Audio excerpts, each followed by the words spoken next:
今日想同大家分享一個故事，係話說一個4歲嘅小朋友，佢咧唔中意食蛋黃嘅，咁咧佢將蛋黃偷偷地咁放咗落你嘅碗度，你會點樣去處理？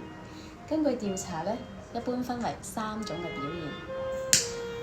第一種就係唔出聲，然後你食咗佢。第二種咧就係以幽默嘅方式同佢講。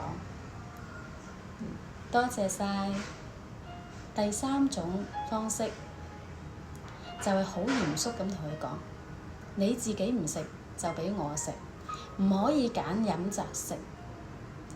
有一位爸爸用咗第4種嘅方式，爸爸同佢講：阿仔，你真係孝順啦，又咁體貼，你真係一個暖男。而家呢個小朋友6歲。佢成日都會幫佢爸爸斟茶遞水攞嘢。有一日佢爸爸問佢：點解你成日幫我嘅？